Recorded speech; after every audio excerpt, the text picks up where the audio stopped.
Está no ar o Vejam Só.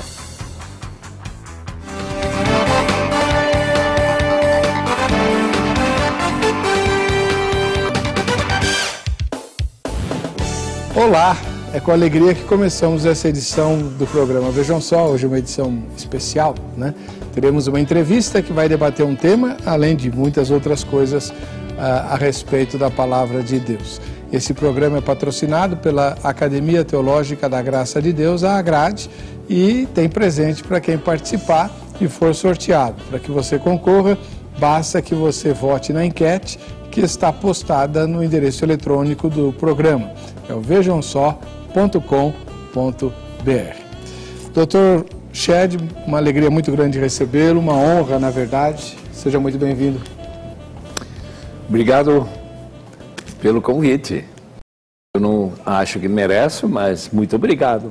Não, o senhor não merece. Quantos anos o senhor está no Brasil, Dr. Shed? Nós chegamos a 62, dá 54 anos este ano. E já chegou para trabalhar na obra? Sim, senhor. O senhor não é norte-americano, como muita gente pensa, né? Bem, em parte eu sou, quer dizer, o sangue é do Norte América, mas eu nasci na Bolívia, fui criado até os 13 anos, terminando a escola primária, fui para os Estados Unidos para estudar e depois para a Escócia para fazer o doutorado e voltamos para a América para casar e depois veio para Portugal, de Portugal para cá, então é um círculo. Os pais do senhor eram missionários? Missionários.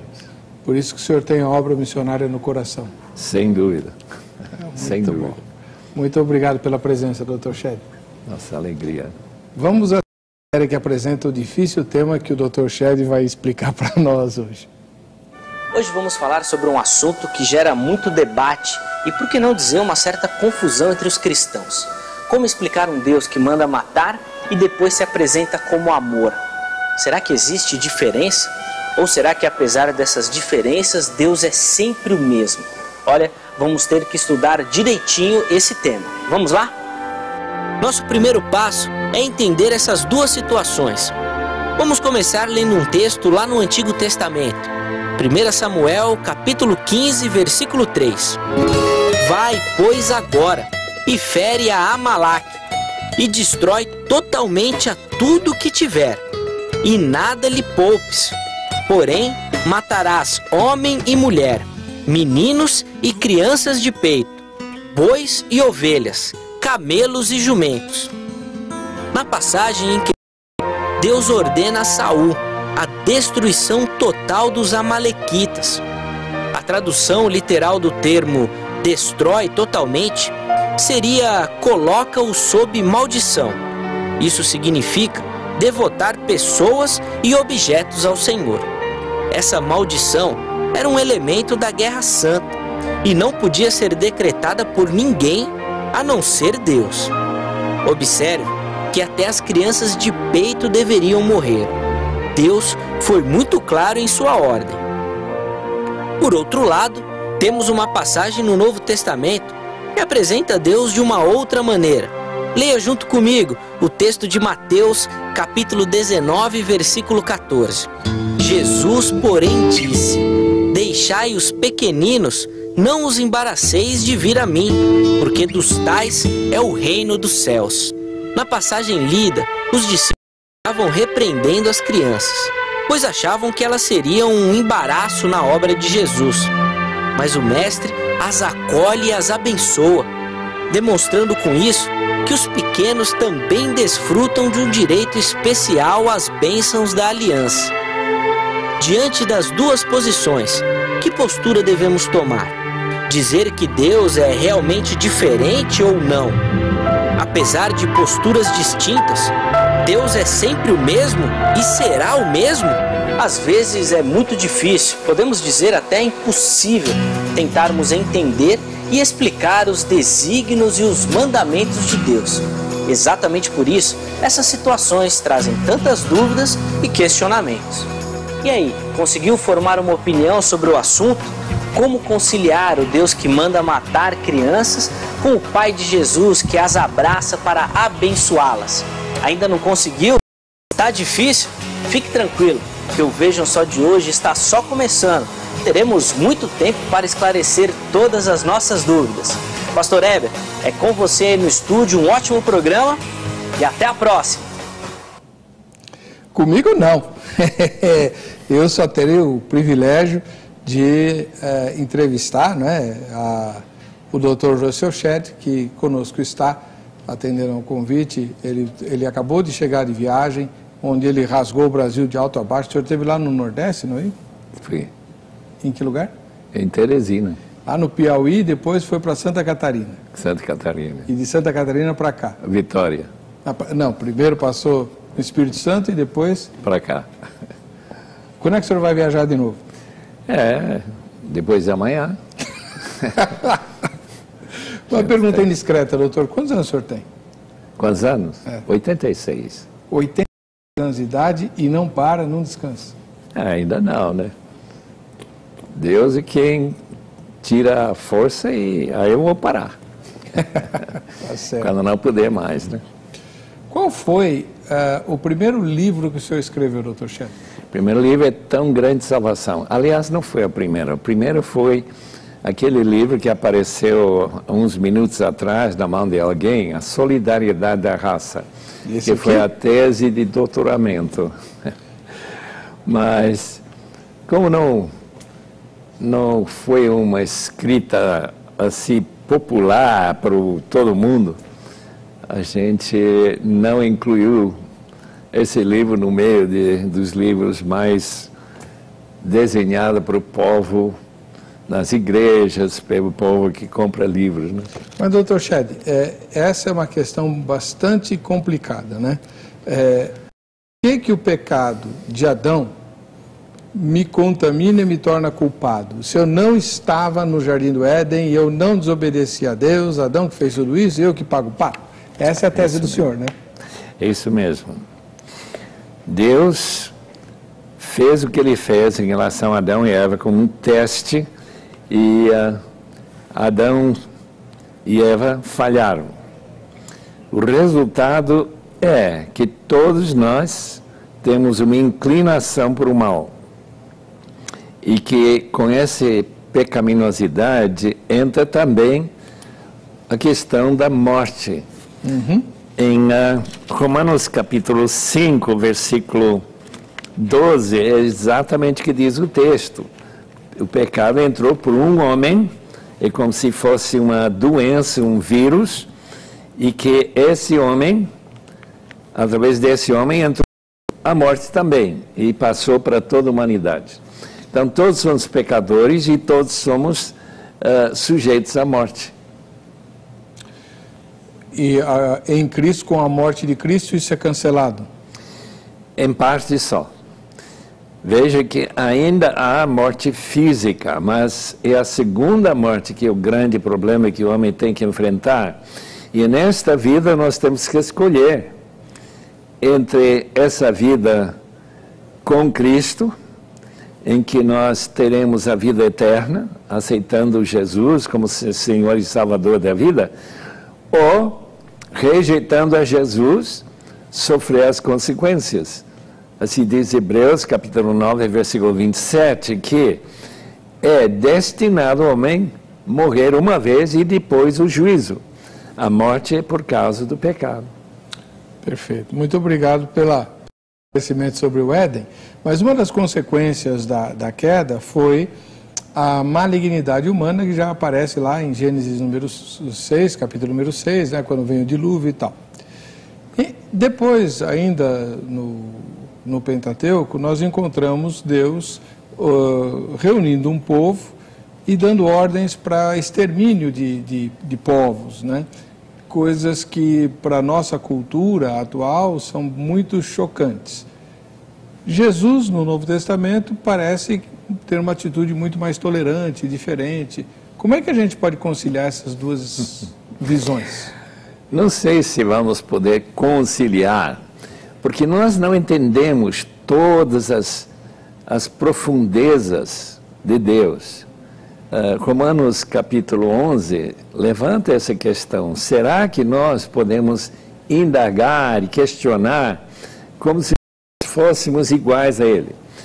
Deus é Deus, Ele faz o que Ele quer e como Ele quer.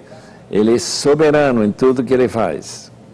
Agora, quando nós vemos o Antigo Testamento em que a revelação é apenas parcial, nós encontramos essa declaração que o pecado de uma nação, não é só o indivíduo, mas da nação, chegou ao ponto que a própria nação tem que ser exterminada.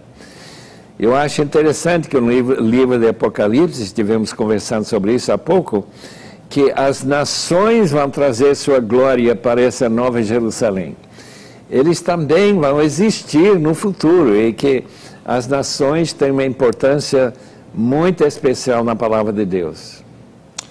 Interessante. E essas nações que Deus mandou exterminar eram culpadas muito graves, mas as criancinhas também? Estão incluídos, porque se as crianças tivessem sobrevivido, eles teriam continuado essa raça. É como se uma raça é contaminada e essa raça precisa ser exterminada por causa disso. Não é exatamente o que acontece também no dilúvio. E acontece também no fato de que em certos povos nós encontramos no próprio caso de Israel. As 10 tribos desaparecem.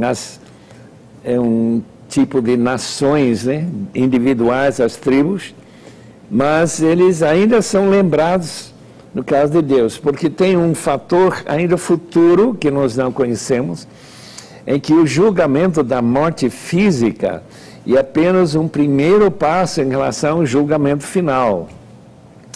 E nesse julgamento, toda pessoa vai ser avaliada em relação à sua ignorância, o que ele sabia, o que ele não sabia, e como ele reagiu, já que ele tem liberdade de ação para agir de acordo com como Deus manda, como a nossa consciência manda, porque Deus nos deu a consciência para fazer o certo e errado, e a própria justiça humana é uma reflexão dessa atitude. A Lava Jato é uma reflexão dessa atitude. Agora, bem colocado, bem pensado por esse prisma. Já que o senhor abordou a questão do dilúvio, várias vezes aqui nesse programa nós debatemos a interpretação adequada do capítulo número 6 de Gênesis. Isso. Qual é a posição do senhor em relação aos filhos de Deus? Quem eram? Eram anjos? Aquelas histórias que a gente tira do livro de Enoque, por exemplo, tem alguma possibilidade de serem verídicas? Com certeza. Em 1 de Pedro, há uma referência à queda dos anjos, porque quando Satanás aparece no Jardim de Éden, ele já tinha caído, e junto com ele, segundo Apocalipse 12, versículo 3, caíram um monte de anjos que não são demônios.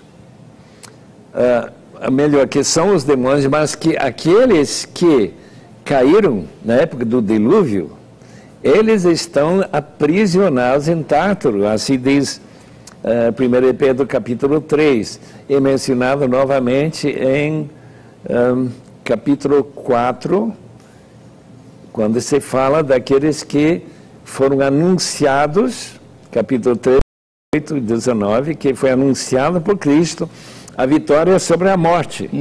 Mas em 2 de Pedro 2,4, esses espíritos na prisão estão em Tártaro, eles não estão voando por todo lado, como é o caso dos demônios, né? Então há duas quedas, segundo eu entendo, na palavra de Deus.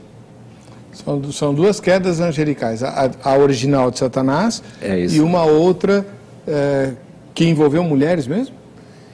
Aparentemente, que eles se juntaram com mulheres ou juntaram com homens que contaminaram as mulheres com crianças que se tornaram os nefilim, os gigantes. E já encontraram alguns ossos de gigantes que apareceram, e parece que quando Israel foi conquistando a terra, que eles também enfrentaram esses gigantes, né? Os nefilim. Isso aparece várias vezes no Pentateuco. É referência, né? Exatamente. Agora, o dilúvio puniu a humanidade toda, só salvou a família de Noé. De Noé. Mas se a culpa era dos anjos, por que a humanidade foi punida? Porque a humanidade não rejeitou. A pregação de Noé, 120 anos, conclamando o povo a se arrepender e chegar a Cristo, a chegar a Deus em arrependimento, mas não veio. É como muita gente hoje, que escuta a palavra, mas não se rende. Aquela ideia das duas genealogias, então, não agrada ao irmão? Do justo Sete e do ímpio Caim? Esse é o caso que nós não podemos dizer que toda a raça de Caim era contaminada mais do que a raça de Sete. Todos os homens são contaminados com pecado. Dessa parte, a Bíblia não deixa nenhuma dúvida. Né? Perfeito. Então, doutor Shed, aí voltando a falar do principal tema de hoje, né? A questão do extermínio dos povos. O plano de Deus era, então, purificar a terra e estabelecer um povo que respeitasse a lei de Deus, enfim, ter um novo início naquele lugar. Sem dúvida. E o próprio Israel é punido da mesma maneira, quando ela se torna idólatra, quando ela começa a adorar outros deuses, quando começa a queimar as crianças numa fogueira, como eram as práticas pagãs. Israel é retirado da terra e muitas crianças são mortas também. Não sei se todos, claro que todos não, mas muitos morreram. Então, doutor, como é possível? É uma coisa muito, assim, estranha. Queria que o senhor, do alto da sua sabedoria, né, e da sua intimidade com Deus, me explicasse isso. Tem um episódio no Êxodo, quando Deus celebra o pacto com Israel. Há uma cerimônia que eu nunca tinha prestado atenção. Eu estou lendo a Bíblia na ordem cronológica esse ano e me deparei com isso. Em que Deus pede para Moisés subir com 70 príncipes, com 70 anciãos, 70 líderes, e eles têm uma refeição, né, juntos, na presença de Deus, e o livro de Êxodo diz que eles viram os pés de Deus, onde os pés de Deus estavam, parecia um pavimento de pedra preciosa, e não morreram, né? Pelo contrário, eles comeram e beberam e tal, o que me faz entender por que Jesus disse: esse é o sangue da nova aliança, numa refeição também. Amém. Porque naquela primeira refeição, o Moisés diz: esse é o sangue da aliança que Deus está estabelecendo. E Jesus vai dizer: esse é o sangue da nova aliança, também numa refeição e tal. Como que alguém consegue ver Deus, comer com Deus e algumas semanas depois adorar um bezerro de ouro? Isso é difícil. Isso é complicado. Mas é o fato que o coração humano é inclinado, e quando houve aquela dúvida, onde está Moisés, o que aconteceu com ele, faça-nos um Deus para visivelmente nos dirigir de novo para o Egito. Então era a volta para o Egito. E Israel quase foi destruído se Moisés não tivesse orado e pedido, clamando a Deus: não destrua, porque o mundo não vai entender. O argumento dele lá em Êxodo, né? Se tivesse o mesmo rigor que teve naquela época, o mundo ainda existiria? Essa é uma boa pergunta. A boa pergunta. Temos que lembrar que a própria igreja que Jesus está juntando de todos os povos, línguas e nações, chama também a noiva de Cristo, o corpo de Cristo, vai ser um povo santo e agradável a Deus, santificado, sem manchas, sem rugas, sem coisas semelhantes, assim diz Efésios capítulo 5, versículo 27. Então, esses elementos que nos preocupam muito, de certo modo, são contrabalançados pela própria igreja, o povo de Deus, que vai viver em comunhão com Ele e que lembraram a palavra do Dr. Vernon Grounds, que foi presidente do seminário de Denver. Quando ele esteve aqui em Águas de São Pedro, ele declarou que Deus mandou seu Filho para salvar a gente, e durante 2000 anos ele está salvando. Por quê? Porque ele gostava tanto do seu Filho amado, ele queria muitos filhos semelhantes àquele Filho que ele enviou para salvar-nos e que morreu na cruz e ressuscitou e que um dia voltará para levar a sua igreja para o encontro com Cristo. Amém. Bom, nós estamos conversando hoje com o Dr. Russell Philip Shedd. Dispensa a apresentação, ele é só a maior autoridade viva em Novo Testamento aqui no Brasil. Aproveitando para tirar um monte de dúvidas, tem várias pendentes ainda, né? Além dessa do tema de hoje. E você participa do programa votando na internet. O endereço eletrônico é o vejamsó.com.br e a pergunta que você vai encontrar lá é a seguinte, pode soltar aí, por favor. Você se choca com a imagem de Deus que emerge do Velho Testamento? Primeira resposta, sim. Segunda resposta, não, Deus é Deus, quem sou eu para me chocar com ele? Terceira resposta, não li o Antigo Testamento. Então, se você não leu, você não pode responder com honestidade, certo? Vote na enquete e você pode ganhar o presente da AGRADE, Academia Teológica da Graça de Deus, que é... Cadê o presente? Vamos mostrar aí. Eu acho que é a camiseta e a caneca, não é isso? Ou é o relógio? Ah, o relógio da AGRADE, tá aí, ó.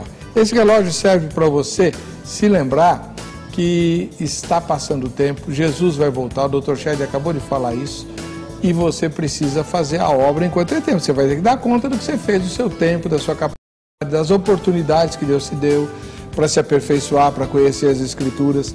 A AGRADE tem mais de 600 filiais espalhadas em todo o Brasil. Todas elas têm o curso bíblico para você aprender a Bíblia e vários outros. Tem até curso de pós-graduação em teologia. Não em todas as filiais. Tem curso de música com instrumentos de orquestra. Claro que não em todas as filiais. Tem curso de capelania, de evangelismo. Tem uma porção lá, inglês, espanhol, usando a Bíblia, por aí vai. Então, faz o seguinte, olha, pega o telefone, o número, anota aí, 0 operadora 11 3115 0819. 0 operadora 11 3115 0819. Amanhã, no horário comercial, você liga para a AGRADE, se informa sobre o endereço mais próximo de você e vai lá conhecer a unidade, assistir uma aula e depois torne-se aluno ou aluna da AGRADE, tá bom? Nós vamos para o intervalo agora, já volta com mais Dr. Shedd aqui no Vejam Só. Muito bem, esse é o programa Vejam Só, voltando com essa tomada que os nossos diretores e câmeras sempre fazem, ela é muito significativa, né? A Bíblia sempre em primeiro plano e na base das nossas reflexões e daquilo que a gente pondera aqui no debate. A nossa intenção é compreender para obedecer a palavra de Deus, a regra única e infalível de fé e de prática. Estamos recebendo hoje o Dr. Russell Shedd. Doutor, algumas igrejas, infelizmente a minha, uma delas, Presbiteriana Independente do Brasil, nas constituições antigas, elas declaravam que a Bíblia era a regra única e infalível de fé e de prática. A palavra infalível desapareceu nos documentos mais recentes. Eu sei que existe uma discussão que também não é tão nova assim sobre a inerrância e tal. Como é que o senhor vê isso? Eu não tenho nenhuma dificuldade com inerrância ou infalibilidade.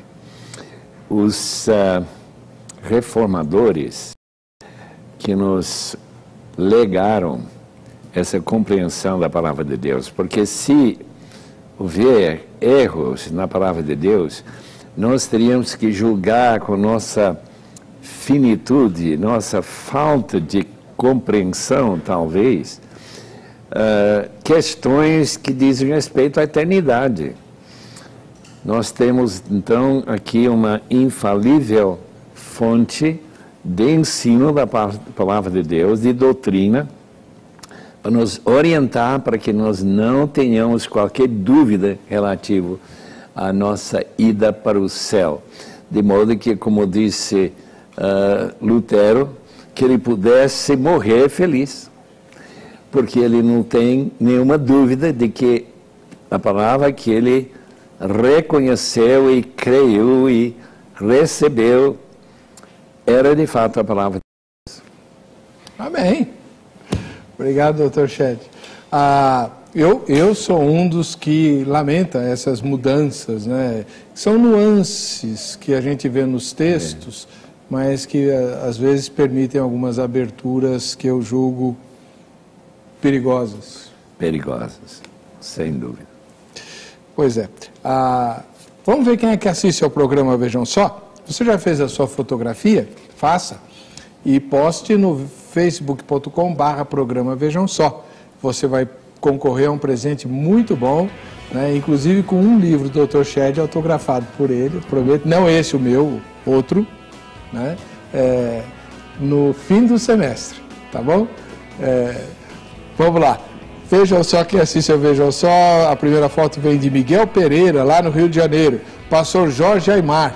Aí, pastor, tudo bom? Dá um ósculo santo aí para a comunidade em Miguel Pereira, no Rio de Janeiro. A segunda foto é de Adima da Silva, que não informou onde mora. Ô Adima, faz outra foto, né? E manda para nós pelo Facebook com as informações para você poder concorrer ao brinde no fim do semestre, tá? Mais uma fotografia que vem lá do Rio, da capital do Rio de Janeiro. É a Ana e o Alexandre, né? A Ana e o Alexandre, casal bonito, simpático, juntos assistindo aos debates do programa. A quarta fotografia é da Ana Cláudia e da Neide, né?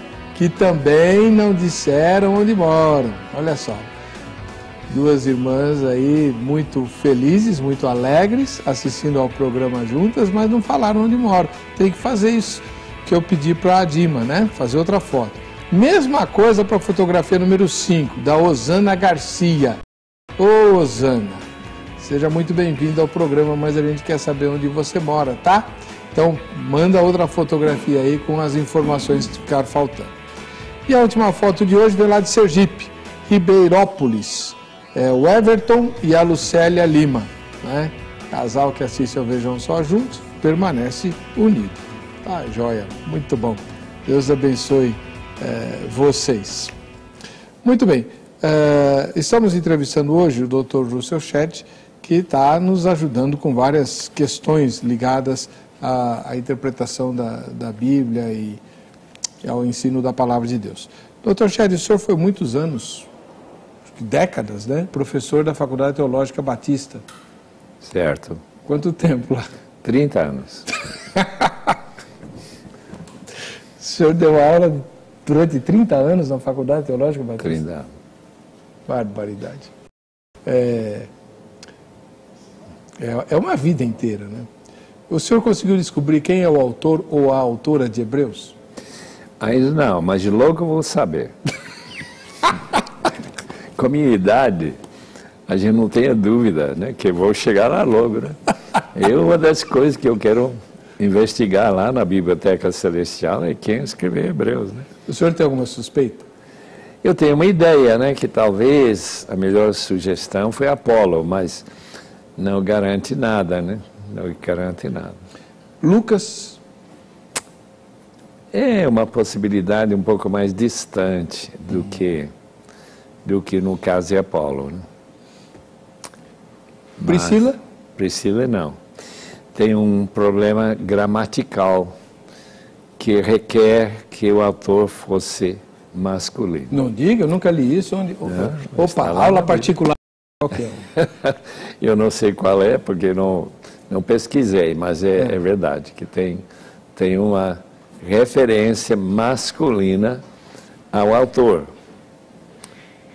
Do jeito que ele fala que... Então não pode ser a mulher. Não pode ser mulher. O meu professor de Teologia do Novo Testamento não sabia disso. Olha, tá vendo? Não, agora, é só pesquisar. Aprendi com o Dr. Russell Shedd também, né? Importante. Agora, muita gente acusa, inclusive o Dr. Champlin, de que o autor de Hebreus não estava afinado com a teologia do Novo Testamento, por causa do capítulo 6, do capítulo 10. Não. Isso não é problema. Ele está falando do simples fato, por exemplo, desse não poder arrepender e voltar a se batizar a segunda vez. Batismo é uma declaração uma por todas, tal como o casamento. E uma vez que a gente se compromete com essa consciência de 1 Pedro capítulo 3, essa consciência não pode ser transformada numa rejeição de Cristo e ainda voltar para ser batizado de novo. Porque é no batismo que a pessoa declara que Cristo é Senhor, é meu Senhor, eu vou servi-lo o resto da minha vida. É possível perder a salvação, doutor? Perder se eu decidir. Mas se Deus decidiu, não. Tudo depende de quem salvou, né? Se você salvou a si mesmo, pode perder, claro. Mas ninguém se salva a si mesmo. Mas muitos acham que pode. A salvação é um prato. Eu posso comer, e se eu comer, mas eu também posso desistir de comer, né? O caso é de uma compreensão da atividade divina na decisão de uma pessoa. E Lutero descobriu, e Calvino, os outros reformadores, enfatizaram muito isso, que nós sempre rejeitaríamos a Deus, por causa do nosso coração. Nós gostamos de nosso pecado, nós somos egoístas inteiros. Mas quando Deus muda, quando Ele humilha a gente, assim a gente pode aceitar e ficar seguindo ao Senhor o resto da vida. É isso que é regeneração. Regeneração, nascer de novo. O arrependimento é resultado da regeneração ou a regeneração vem depois do arrependimento? As duas coincidem. Por quê? Porque arrependimento é baseado em fé e logo que a gente crê, ele recebe a salvação. Mas quem não tem fé também não vai se arrepender. E essa fé é resposta humana ou é dom de Deus? É dom de Deus, segundo o livro de Atos, né? O livro de Atos declara abertamente que é dom de Deus. Nossa capacidade de arrependimento é mais remorso. Mas quando chega a ser arrependimento de verdade, é diferente. Eu não entendi a sua última frase, doutor. É diferente se Deus dá o dom de arrependimento, porque arrependimento então se torna genuíno e profundo. Arrependimento bem raso, claro, o homem muitas vezes. Eu imagino essa gente que está envolvida no Lava Jato, que já está aprisionado, deve estar muito arrependido, né? Porque deu errado, né? Mas no caso que Deus colocou essa reação no seu coração, porque se Deus tivesse, ele se converteria. A conversão é, então, o resultado da fé, o arrependimento e a regeneração movida por Deus. É uma atividade do Espírito, tem que nascer do Espírito, como Jesus falou para Nicodemos. E o que é aquela água lá? Nascer da água e do Espírito. A água é a situação externa em que chama-se batismo. O batismo na igreja primitiva era como casamento. A gente pode viver junto, mas não é casado por viver juntos. Ele casa quando ele declara publicamente, registra que ele e essa mulher são permanentemente unidos em casamento até a vida acabar, até a morte se separar. Né? E o batismo, a mesma coisa. A mesma coisa. Então, tem que ser sempre público. Tem que ser público. Tem que ser, pelo menos tem que ter alguém lá para garantir como testemunha que fulano foi batizado. Então, mas tem uma controvérsia grande, doutor Chad. O senhor é pastor de igreja, o senhor começou o seu ministério pastoreando igrejas, Sim. O senhor pastoreia aqui no Brasil, né? Aqui em São Paulo, enfim. As igrejas mais institucionalizadas, elas têm uma série de elas requerem uma série de coisas da pessoa que que quer ser batizada, né? Então, tem que frequentar a classe de catecúmenos, tem que assumir determinados compromissos, não pode ter problemas morais na vida, vícios e assim por diante. Mas quando a gente vai para o livro de Atos, o apóstolo Paulo foi batizado 3 dias depois de ele. Exatamente. Né? O eunuco lá de Candace, horas depois de ouvir a palavra de Deus sendo ministrada por Filipe. Quem é que está errado? O pessoal de Atos ou nós? Eu acho que nós estamos errados nesse ponto. Né? Mas também o batismo não tem o mesmo significado hoje que tinha naquela época. Né? Como assim? O batismo hoje é simplesmente uma cerimônia. Naquela época era mudança de vida.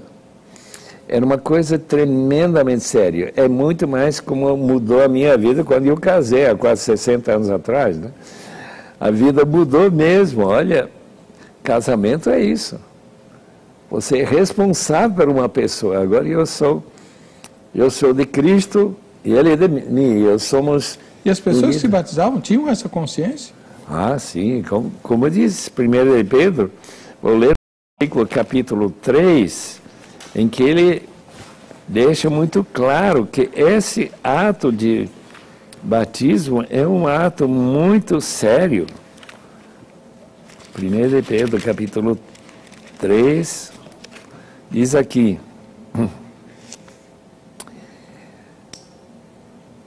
falando sobre o dilúvio, nele apenas algumas pessoas, a saber 8, foram salvos por meio da água. E isso é representado pelo batismo, que agora também salva vocês, não a remoção de sujeira do corpo, mas o compromisso, uma palavra muito importante, compromisso de uma boa consciência diante de Deus, por meio da ressurreição de Jesus Cristo, que subiu aos céus e está à direita de Deus. Então é uma consciência de que eu não estou com alguma reserva. Quando eu me batismo, eu morro e ressuscito de novo. Essa é a figura, né, que Paulo declara que representa o batismo. Qual a versão bíblica que o senhor está usando? É a Nova Versão Internacional. É a sua predileta? É, mais ou menos, que a gente trabalhou 10 anos nessa Bíblia, né? Mas no novo comentário da Bíblia o senhor elogia muito a revista atualizada de Almeida. É verdade, porque era antes desse. Às vezes veio depois. Há problemas, aquilo que o pessoal fala de que as traduções sempre traem o sentido original e tal. Nós temos algum problema sério nas traduções da Bíblia? Muito pouco, muito pouco. Por quê? Porque a seriedade com que a sociedade bíblica, as sociedades, porque tem a sociedade internacional, tem a sociedade do Brasil, são tão cuidadosas. Eu sei disso porque a gente trabalhou. Também. Trabalhamos 10 a 12 anos e havia uma equipe de 15 pessoas que, se houver uma tradução duvidosa, a gente levantava logo e tinha que discutir e comprovar que tinha razão para colocar essa tradução assim. A diferença, por exemplo, entre a atualizada é mais a linguagem, não é a diferença de sentido. Uhum. Eu conheci um irmão que lecionava em Aracruz, Espírito Santo, ele disse que ele tinha encontrado 1.200 palavras que o povo não entendia. Então, essa versão é muito mais compreensível para o povo comum. Né? O povo comum e o povo erudito também. Exatamente. Quem aí de casa sabe o que é ilhargas? Aparece na Bíblia, na revista atualizada, não é na antiga não. Eu não conheço. Ilhargas, borrachices. Borrachice, também não sei. Eu estava entrevistando aqui o reverendo Thomas Gilmore. Thomas Gilmore, presidente da Trinitariana na época, e estava também o Saião. Foi logo que, quando foi lançada a NVI, a gente estava discutindo versões da Bíblia. O Dr. Thomas Gilmore é um defensor, assim, quase fanático, né? Trinitariana. Da revista da Fiel, Almeida Fiel, né? E aí telefonou, naquela época o programa era ao vivo, e telefonou uma irmã da igreja dele.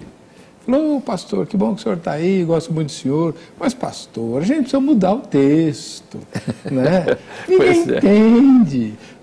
Aí ela citou a palavra borrachice. O que é borrachice, pastor? Aí ele respondeu assim, Dr. Thomas Gilbert, a quem eu respeito muito. A gente lê a Bíblia com o dicionário do lado. Pronto. Mas eu entendo, o medo do Dr.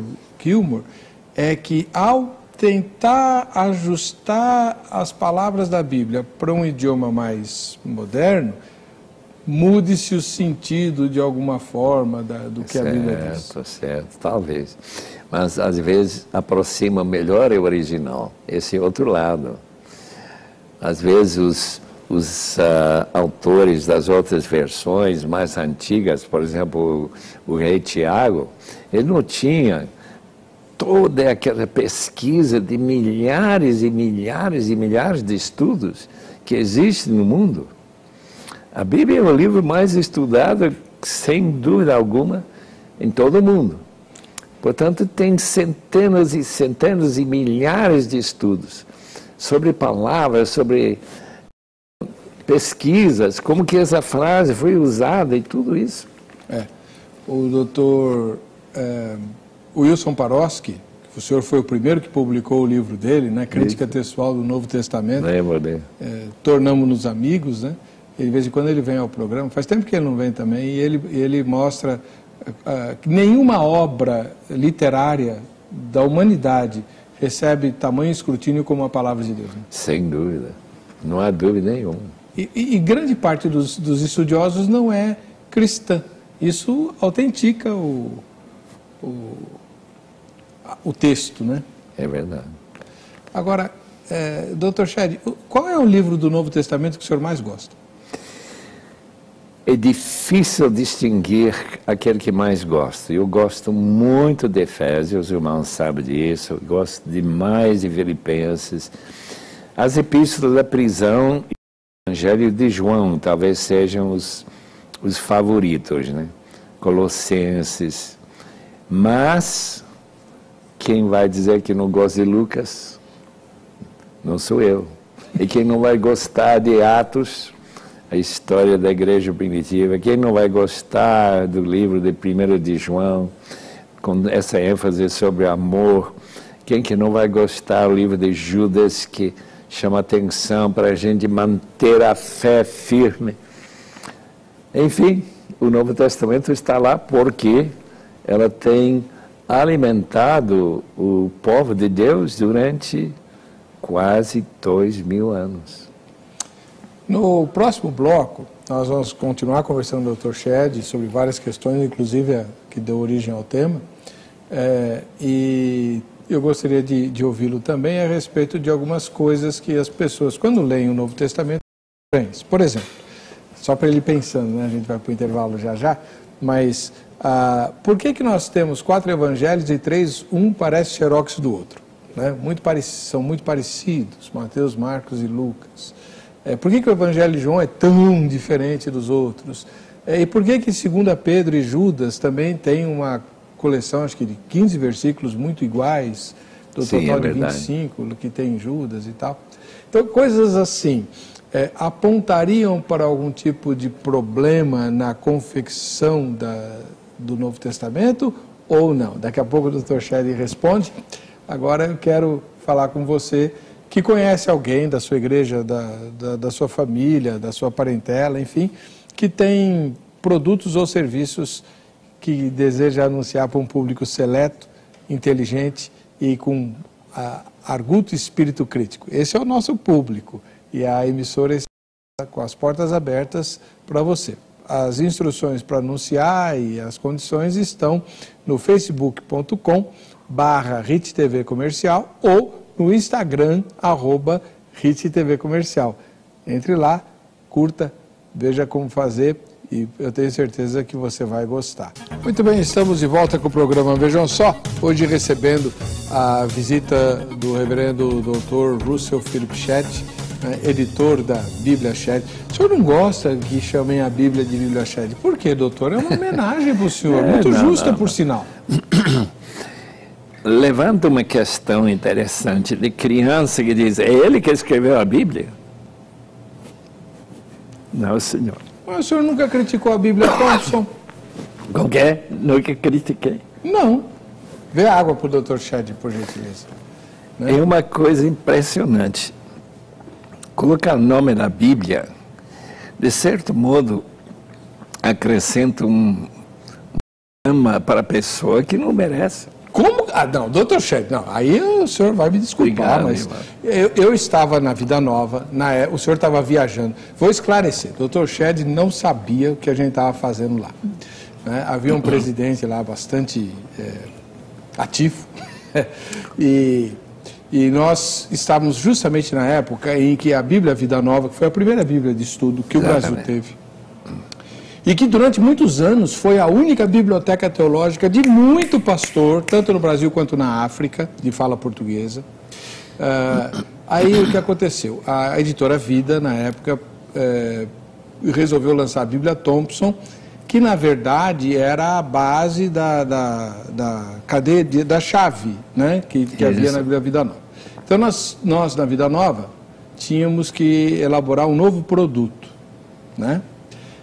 Então foi feita uma revisão das notas, de várias ferramentas, porque nós íamos perder a chave que era da Bíblia Thompson e tal, e alguém teve a ideia de mudar o nome da Bíblia, né? E como o senhor é o fundador da Edições Vida Nova, o editor da Bíblia Shed, entre dezenas de outras obras de relevância teológica e de obras de referência extraordinárias, as primeiras que o Brasil teve em português, né? Aí o nome do senhor foi escolhido. Obrigado. Era uma homenagem. Mas eu acredito que quando eu chegar no dia de receber galardões, não haverá mais. Serão eliminados. Porque lembra que a palavra diz que aqueles que são primeiros serão os últimos. E aqueles que estão no último serão os primeiros. Então, parece que os galardões vão ser bem diminuídos, no meu caso. Tá bom. Tá certo. Bom, vamos lá. Doutor Shed, por que nós temos 4 evangelhos, 3 tão iguaizinhos e um tão diferente? Porque eles surgiram em situações diferentes.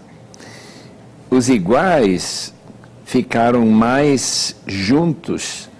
Os autores, Lucas, por exemplo, ele fala no início do seu evangelho que ele tinha pesquisado, tinha lido, tinha procurado. E provavelmente ele teve acesso a Marcos. Mateus, por outro lado, foi um dos apóstolos que andou com Jesus. O resultado foi então que eles ou combinaram um pouco entre si, parece que sim. João não, João produziu o seu evangelho bem independente dos outros. Eu escrevi a minha tese de mestrado sobre a origem do evangelho de João e eu cheguei à conclusão que aquele discípulo mencionado no capítulo 19, versículo 35, não foi outro senão Tiago, que foi morto. Então ele tinha escrito rascunhos que João levou para Éfeso, onde ele editou a Bíblia, quer dizer, o Evangelho de João, e é por isso que é tão diferente, né? E baseado nos próprios ensinamentos de Jesus, por exemplo, no dia em que ele alimentou 5.000, lá está Tiago tomando notas. Tiago, irmão de João. Irmão de João, que foi morto, primeiro mártir entre os apóstolos. Né? Interessante, eu nunca tinha ouvido isso. Então, o Evangelho de João é escrito com base nas reminiscências de Tiago. É uma teoria, irmão, não foi comprovado nunca. Mais uma coisa como Hebreus, vamos saber quando chegarmos lá. Mas é uma tentativa de explicar por que há tanta diferença. E há vários milagres que só aparecem em João, entre eles a ressurreição de Lázaro. Exatamente. E uma coisa interessante, doutor, Lucas menciona a família de Lázaro, né? Exatamente, Marta e Maria. Marta e Maria, mas não fala da ressurreição de Lázaro, não. Só João vai falar. Exatamente. Há alguma razão para os sinóticos terem omitido isso? Eu não sei qual seria a razão. Talvez houve algum problema em termos de perseguição. Lembro que queriam matar Lázaro. Sim. Para que ele fique morto mesmo.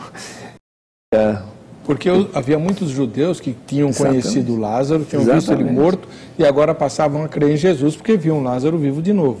Exatamente. Então houve uma conspiração para matar o Lázaro outra vez. Então os sinóticos talvez omitissem isso para preservar a família de... Exatamente, para não ter pelo menos o irmão Lázaro morto novamente, né? E quem é Judas que escreve o livro do Novo Testamento? Judas é irmão de Tiago. Tiago é um dos discípulos que seguia Jesus, mas não é um dos discípulos que nós conhecemos entre os 12, né? Eu não entendi. Não, tem outro Tiago. Esse então, Tiago que foi morto, o Tiago, irmão de João, mas certo. Não temos outro, senão o chamado menor, né? Isso, o Tiago menor. Mas o autor do livro de Tiago foi aquele líder que surgiu na igreja de Jerusalém e que escreveu a carta de Tiago, que é irmão de Judas. Eles são irmãos. E eles são irmãos de Jesus também? Bem possível que exatamente. Eu estava esquecido nesse instante. Tiago era irmão de Jesus. E nessa época, quando Jesus estava caminhando com os discípulos, os irmãos dele não acreditavam nele, segundo João. Achavam que ele era louco, né? Isso mesmo. Achavam que ele precisava ser retirado da comunhão com as pessoas por causa disso. Então, mas a carta de Judas é curtinha, mas ela é bastante semelhante a um passo de 2 Pedro. De 2 Pedro. Por quê? A razão, porque houve talvez um pouco de colaboração entre os dois. Um lia aquele do outro. Mas estão sendo enviados para diferentes igrejas ou comunidades. Então, não havia nenhum problema em copiar uma parte ou enfatizar uma coisa que o outro enfatizou. Qual que é a ênfase de Judas? A ênfase de Judas é ficar reconhecendo que a igreja não disciplinava assim diretamente, imediatamente, pessoas que começam a prejudicar a igreja. E Judas, com certeza, mostra um prejuízo muito grande que certos líderes estavam levantando na própria igreja. O senhor tocou um ponto bastante espinhoso, Dr. Shedd. O senhor tem um livro, né, que, aliás, como todos os outros que o senhor escreveu, bastante recomendável, Disciplina na Igreja. Certo. Aliás, essa frase hoje, no século XXI, aqui no Brasil, é quase que escandalosa, né? Pensar em disciplinar um crente, o que é exatamente a necessidade de disciplinar um crente na igreja? A razão de disciplinar é para que a igreja não caia na desgraça de se diluir doutrinariamente e na prática. Imagina, por exemplo, na igreja católica que não praticou disciplina na igreja durante centenas de anos e o resultado é que todo mundo é cristão. Todo mundo pensa que vai para o céu.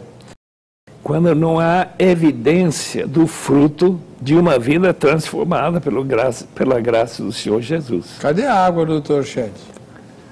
Vocês estão deixando o Dr. Shedd com a garganta seca aqui. Tanta pergunta que vocês ficam fazendo para ele, né?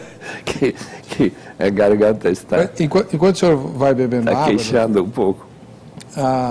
Quando eu menciono a questão de que a disciplina é uma questão difícil, é porque hoje, aqui no Brasil, as igrejas têm, obviamente, uma variedade muito grande, uma oferta muito grande de igrejas e um trânsito, né?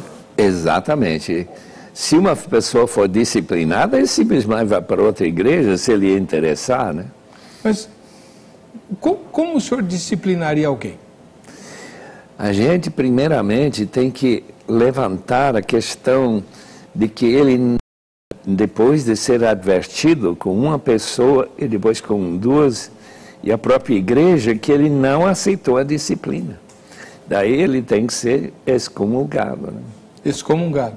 A gente não usa esse termo, porque é o termo dos católicos, mas é o termo certo, né? Teologicamente falando. Colocado fora da comunhão. Fora da comunhão. O que é que Paulo quer dizer, Dr. Shedd, quando fala assim, quem come e bebe sem discernir o corpo, come e bebe juízo para si? No contexto, o apóstolo Paulo está falando o fato de que a igreja de Corinto estava tratando a ceia de uma maneira tão leviana, estavam tratando a ceia como se não fosse importante que todos estivessem juntos e que os ricos e os pobres, os necessitados e aqueles que tinham sobrando não ficaram juntos, não reconheceram. Pensam de que a igreja que sempre tem que ser uma igreja unida, é uma família. E a gente não pode agir como a igreja de Corinto estava agindo, celebrando a ceia sem o próprio comunhão, alguns comendo, indo embora, deixando os pobres sem nada. E então, não discernir o corpo significa não entender que faz parte de uma família, de um conjunto? Exatamente. Mas nós somos tão individualistas hoje, doutor? Eu sei. A gente vai à igreja, eu visito uma igreja, vou fazer parte da Santa Ceia lá, eu só vou estar pensando em mim e em Jesus. Eu tenho notado muito esse crescimento de individualismo, especialmente nas músicas que cantamos. Sou eu e Cristo, como se a igreja não existisse. Mas a Bíblia diz que Cristo morreu pela igreja, em capítulo 5 de Efésios. Eu acho muito importante de relembrar isso constantemente, que somos nós, estamos juntos, povo de Deus, né? O senhor mencionou a questão da volta de Cristo, né? O senhor tem um livro fantástico. Eu estava contando para o Dr. Shedd que lá no Moinho Velho, nós começamos a estudar o Apocalipse em outubro de 2014 e terminamos no domingo passado. E o livro dele foi o nosso livro-texto, né? Escatologia do Novo Testamento. Sensacional. E para o senhor, o Apocalipse foi escrito tardiamente ou mais cedo? Porque tem uma discussão interminável sobre o Apocalipse, né? Eu acredito que cerca do ano 90,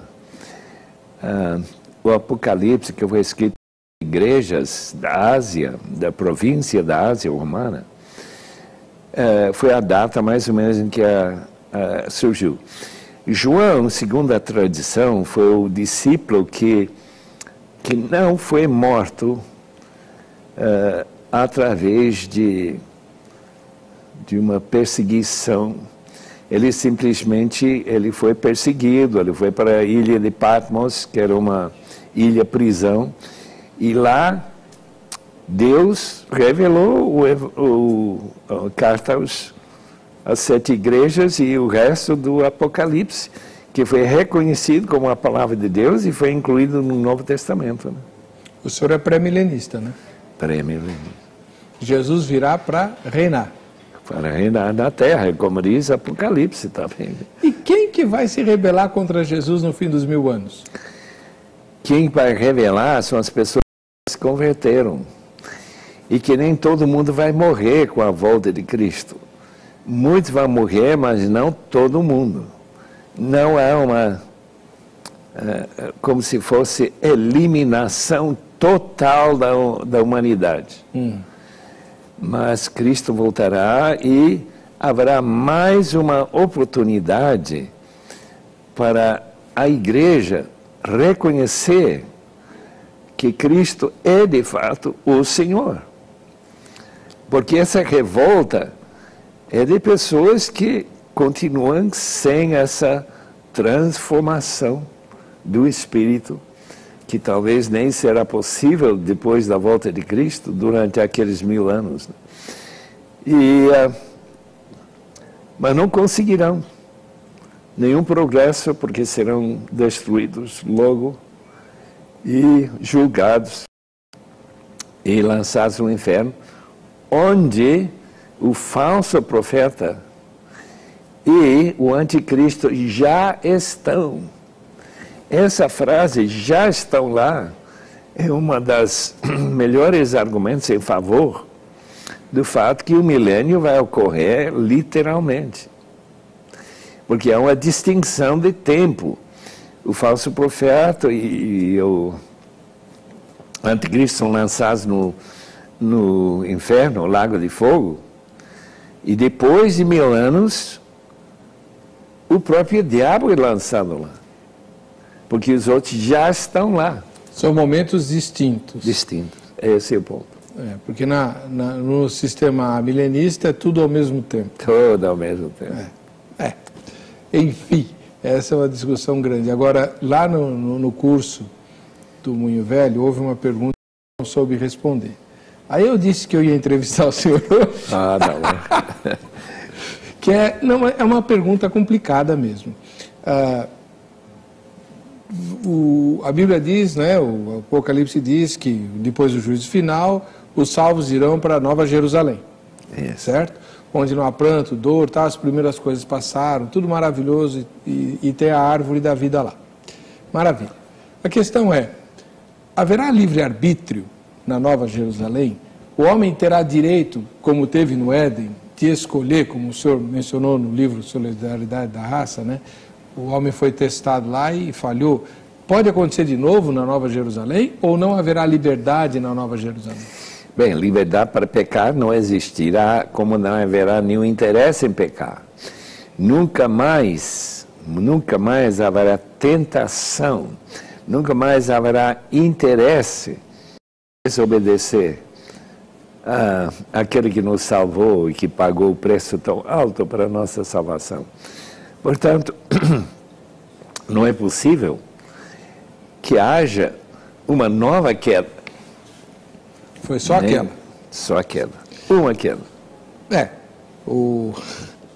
Agora, a queda do homem, ela é posterior à queda angelical, de Satanás. De Satanás. Tem algum livro na Bíblia que descreve essa queda de Satanás? Porque algumas pessoas dizem, não, quando fala de Isaías, em Isaías e Ezequiel, está falando de seres humanos. E é verdade, está falando de seres humanos, reis do Tiro, rei de Babilônia. Portanto, nós não podemos dizer, isto é uma descrição da queda, mas parece bem semelhante ou paralelo por causa do orgulho satânico que aqueles reis tiveram. E por isso que esse paralelismo aparece tão evidente, e muitos até identificam como se o próprio Satanás estivesse falando. Certo. E tem um trecho lá, tu estavas no Éden de Deus, né? Exatamente. Aí, difícil. Difícil. Antônio João Faustino mora em Curitiba, capital do Paraná. A resposta à pergunta tema não é tão fácil. Parece até que Deus mudou a maneira de trabalhar por conta de que seus planos antigos não deram certo. Mas não é bem assim. Ele é o mesmo em todo o tempo. Para mim, o problema está em nosso entendimento. Não podemos, em hipótese alguma, querer entender Deus, senão a gente fica doido. Só sei de uma coisa, Deus não é para ser entendido. Mesmo que eu não entenda, preciso crer. Em Hebreus 11:6, diz que aquele que se aproxima dele tem que crer que ele existe. Só isso e acabou. Questionar os feitos de Deus é bater a cara na parede. Paz, eu só copiei e colei esse texto do irmão porque é mais pura verdade. Tá, o Antônio copiou de outro irmão que já tinha colocado isso aqui, né? O Sandro de São Paulo fala de Marcião. O heresiarca Marcião, gnóstico do século II, foi o primeiro a dizer que o Deus do Antigo Testamento era, na verdade, o diabo. Jesus, antes, no Evangelho de João, fez uma declaração parecida, quando disse para os seus inimigos que eles tinham por pai o diabo. O conflito teológico ao marcionismo é devido a mortes de crianças e outros inocentes pela ordem de Yahvé, o Senhor, para as guerras descritas na Bíblia. Eram exterminados na carne e não destinados ao inferno, pois isso será no juízo final. Contudo, além da ordem soberana, nesses tempos era assim. Nação que não exterminava era exterminada. Gênesis 14, versos de 1 a 16. Enfim, todas as crianças inocentes serão salvas por Jesus. Toda criancinha que morre está salva, doutor Chefe? Eu não posso garantir isso. O que Jesus falou é muito importante. Não impeça que eles venham para mim. Marcos 10, por exemplo, 13 a 16. Mas aceitam-nos porque dos tais é o reino de Deus. Ele não diz que é deles. Se ele tivesse falado que é deles, nós teríamos uma base para dizer que as crianças todas se salvarão. Mas nós não temos essa garantia. O que nós temos é que filhos de crentes, pessoas salvas, eles têm esse tipo de esperança que eles serão salvos. Por quê? Porque por a santificação dentro da própria família. E a base do batismo de crianças, é essa ideia de que essas crianças já fazem parte do povo de Deus, mesmo que eles não tenham feito uma decisão, né? Esse é o sistema aliancista. O senhor é batista, o senhor batiza criança? Até agora não. Se eu errei, eu vou saber quando chegar lá também. O senhor está falando muito no céu aí, doutor Chefe. A gente está indo para lá, irmão. Breve. Amém. Todos nós, né? A Esther Silva de Figueiredo, ela mora em Espigão do Oeste, lá em Rondônia. Ela faz uma observação e queria o esclarecimento do senhor, eu também. A gente diz, a Bíblia diz que Deus não muda e tal, que Ele é imutável, mas Deus mudou de ideia, por exemplo, em relação a Nínive. Aliás, deixou o profeta dele muito bravo. É verdade. Essas mudanças que nós encontramos, às vezes usando a palavra arrependeu, é quando se usa a linguagem humana para descrever como no tempo Deus está agindo. Não convinha para Deus dizer que Ele não vai destruir o povo e depois tentar chamá-los a arrependimento. Ele simplesmente faz essa ameaça que eles vão ser destruídas, e isso leva eles a se arrepender, e Deus então muda, aparentemente muda. Ele não pode mudar a ideia. Os planos dele são conhecidos do início ao fim. Eu não sou dessa linha de chamar um Deus aberto, que Deus não sabe o futuro. Isso é uma ideia bem fora da Bíblia, na minha opinião. Existe algum livro do Antigo Testamento ou do Novo Testamento que não entrou no que o senhor acha que deveria ter entrado? Não. Eu creio que todos os livros que deveriam entrar no cânon, isso foi decidido por Deus, foi reconhecido pelo povo de Deus. Jesus que garantiu que o cânon do Antigo Testamento era completa. E ainda que no Novo Testamento Jesus apenas diz que vocês serão conduzidos pelo Espírito para toda a verdade, que é a nossa base para acreditar na inspiração do Novo Testamento também, né? E que o cânon de todos os 66 livros é completo. E se encontrar um livro que diz que foi escrito por um apóstolo, mesmo assim, eu não acho que deve ser incluído. Mas cadê a carta aos Laodicenses? Paulo falou que escreveu, está lá em Colossenses. É bem possível que é a carta aos Efésios. Já que Efésios foi uma carta circular, que foi levada para todas as igrejas, uma mensagem do apóstolo Paulo para todas as igrejas. Colossenses, especificamente para a igreja de Colossos. Filipenses para Filipos, mas Éfeso não. Éfeso foi levada para todas as 7 igrejas. E não trata de nenhum problema específico de igreja local. Não, nem menciona saudações para pessoas que Paulo conhecia tão bem, né? Vivendo 2 anos e meio em Éfeso, né? O senhor crê na contemporaneidade dos dons?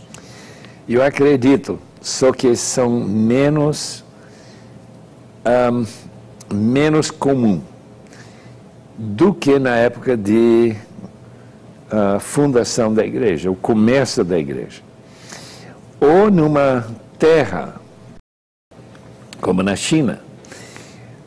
O que existe na China é uma demonstração como a igreja primitiva. Aqui está uma sociedade que nunca teve a oportunidade de conhecer a palavra de Deus. Não é que teve como os muçulmanos, Síria, Irã, tiveram e depois rejeitaram.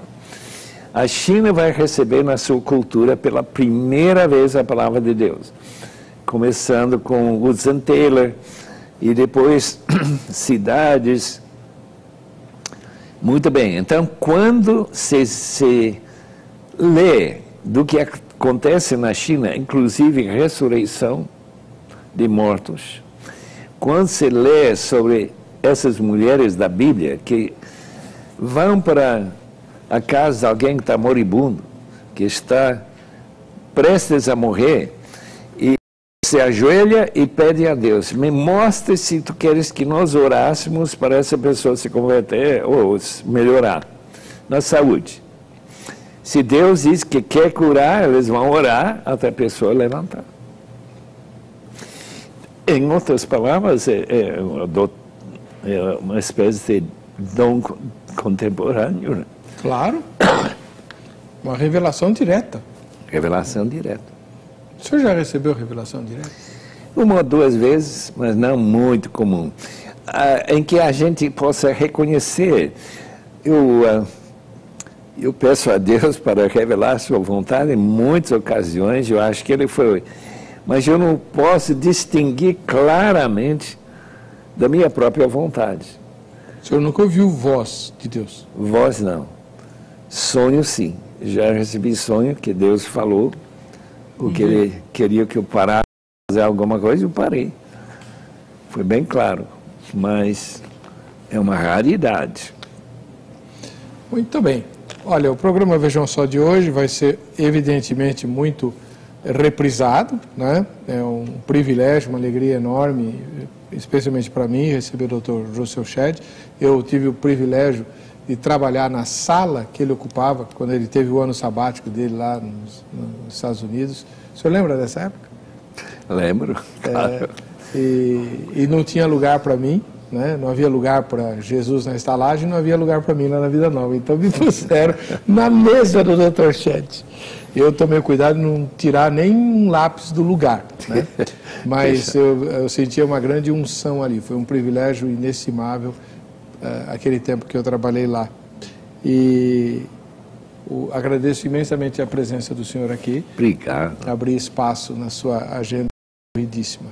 Quem sugeriu o tema de hoje foi o Rei Sena. Ele mora em Vida Nova, né? Pombal, na Paraíba. Né? Tinha que ser Vida Nova, né? Para homenagear o Dr. Shedd, o fundador de Edições Vida Nova, a primeira editora teológica e a mais importante editora teológica do Brasil até hoje. Vamos lá, vamos ver quem é que vai ganhar o brinde da grade.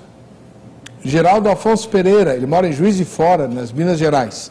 Para você que fica com a gente, que fica com essa emissora, a paz e a graça do Senhor Jesus. Até o próximo Vejam Só.